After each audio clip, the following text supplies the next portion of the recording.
निशान गाजी, आप सब देख रहे हैं सारा अधिकार। अनुसूचित जातियां, एससी का उप वर्गीकरण देश की 1200 से अधिक अनुसूचित जातियों के भीतर सबसे पिछड़े समुदायों को आरक्षण और योजनाओं का समान लाभ पहुंचाने की एक प्रक्रिया है। इसका उद्देश्य दलित समुदायों में असमान प्रतिनिधित्व को दूर करना और अधिक भेदभाव झेलने वाली जातियों को 15% आरक्षण में विशिष्ट हिस्सा देना है।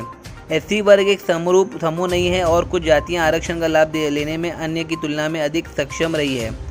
अनुच्छेद 14 समानता का अधिकार देता है, जो तर्कसंगत आधार पर उप वर्गीकरण की अनुमति देता है। इसी को लेकर उप वर्गीकरण अनुसूचित जातियों के वर्गीकरण को लेकर मुंबई के आज़ाद मैदान में धरना और प्रदर्शन किया जा रहा है। जानने के लिए पूरा वीडियो देखिए। आज की ये रिपोर्ट है। देश और दुनिया की तमाम खबरों के लिए देखते रहिए सहारा अधिकार। नमस्कार, क्या कहना चाहोगे हमारे व्यूअर्स को?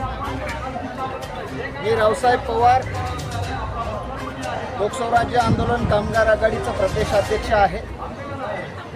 गेल्या अनेक वर्षापासून अनुसूचित जाती आरक्षणाच्या वर्गीकरणाची लढाई महाराष्ट्राच्या कानाकोपऱ्यामध्ये विविध नेते संघटनांनी लढलेली आहे। त्याचा परिपाक म्हणून, त्याची झळ म्हणून सरकारने अनुसूचित जाती आरक्षणाच्या वर्गीकरणासाठी बदर समितीची नियुक्ती केली। बदर समितीने तमाम सामाजिक आणि शैक्षणिक या संदर्भाने अभ्यास करून अहवाल सरकारकडे सादर केलेला आहे। आता फक्त एवढीच प्रोसेस शिल्लक आहे।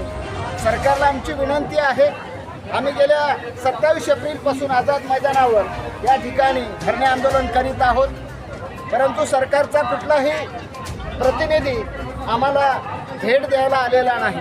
आणि म्हणून शेवटच्या टप्प्यामध्ये आलेल्या अनुसूचित जाती आरक्षण वर्गीकरणाची लढाई याला मूर्त स्वरूप देण्यासाठी सरकारने लवकरात लवकर तो अहवाल मंत्रिमंडळाच्या कॅबिनेट बैठकीमध्ये ठेवावा आणि त्याचा निर्णय घ्यावा, जेणेकरून अनुसूचित जातीमध्ये शैक्षणिक आणि नोकरीमध्ये मिळणारं जे काही संधी आहे, ती संधी मातंग समाजासहित वंचित जात समूहाला, ज्या छोट्या छोट्या जाती आहेत त्यांच्यापर्यंत पोहोचेल आणि जेणेकरून उपेक्षित असणारा, न्यायवंचित असणारा समूहातला शिकलेला तरुण, शिकत असलेला तरुण मुख्य प्रवाहात येईल आणि फुले शाहू आंबेडकरांच्या सामाजिक न्यायाचे या ठिकाणी त्याला स्वरूप निर्माण होईल। आणि अशा प्रकारची ही मागणी आहे। आजपर्यंत सरकार याकडे दुर्लक्ष करत आलेलं आहे, वेळ काढूपणाचं धोरण स्वीकारलेलं आहे आणि म्हणून 27 तारखेपासून चालू असलेल्या वज्रमुठ महाआंदोलनाचं रूपांतर 19 तारखेला महामोर्चामध्ये होणार आहे। आणि म्हणून आजच आम्ही काही आमदार आणि महाराष्ट्राचे उपमुख्यमंत्री सुमित्राताई पवार यांची भेट घेऊन या विषयाचं सविस्तर मंथन त्यांच्यासमोर मांडलेलं आहे। येणाऱ्या कॅबिनेटमध्ये चर्चा करण्याच्या संदर्भानं त्यांच्यासोबत चर्चा झालेली आहे। त्या आम्हाला आश्वासित केलेल्या आहेत, निश्चितपणानं हा विषय यावर आम्ही चर्चा घडवून आणू आणि येणाऱ्या कॅबिनेटमध्ये हा विषय मार्गी लावण्याचा प्रयत्न आम्ही करू, अशा प्रकारची चर्चा पण झालेली आहे। आणि म्हणून येत्या 19 तारखेला या ठिकाणी महाराष्ट्रातल्या कानाकोपऱ्यामधून अनुसूचित जाती आरक्षणाच्या वर्गी संदर्भामध्ये सरकारला जागा करण्यासाठी तमाम समूह या ठिकाणी उपस्थित राहणार आहे आणि त्याची दखल सरकारला घ्यावी लागणार आहे। अशा प्रकारची भूमिका या वज्रमुठ महाआंदोलनाची है। धन्यवाद सर। सर नमस्कार, क्या कहना चाहोगे? आज़ाद मैदान में आप लोग का धरना शुरू है, कितना दिन हुआ है इस धरने को लेके? मराठीत बोला।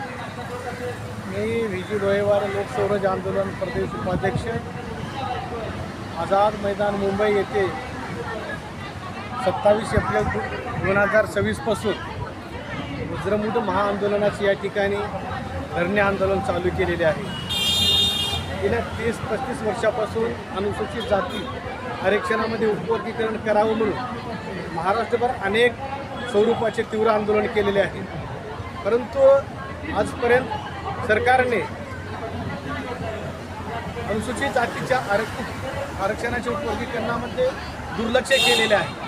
आणि म्हणून सरकारचं लक्ष वेधण्यासाठी आझाद मैदान येथे 27 एप्रिल 2026 पासून वज्रमुठ महाआंदोलनाचे धरणे आंदोलन चालू केलेले आहे।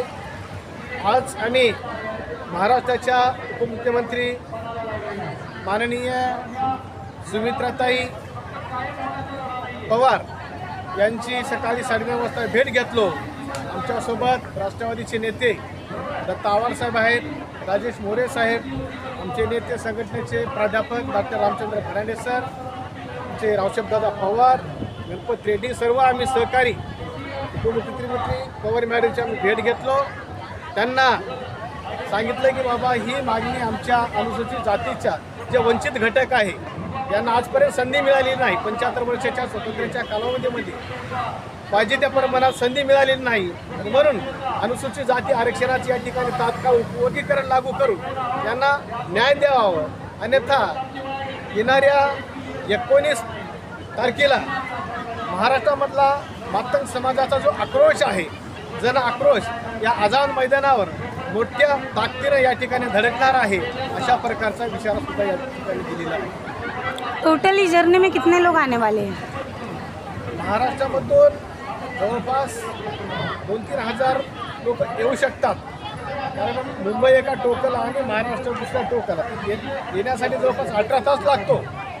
चंद्रपूर असेल, गडचिरोली असेल, नांदेड असेल, यवतमाळ असेल, अशा अनेक ठिकाणामधून माणसं, लातूर असतील, अनेक ठिकाणून माणसं 18-18, 22-22 तासाचा प्रवास करून येणार आहेत आणि इथे सरकारला या ठिकाणी वर्गीकरण करण्यासाठी भाग पाडतील, अशा प्रकारचे या ठिकाणी मी सांगू इच्छितो. धन्यवाद सर.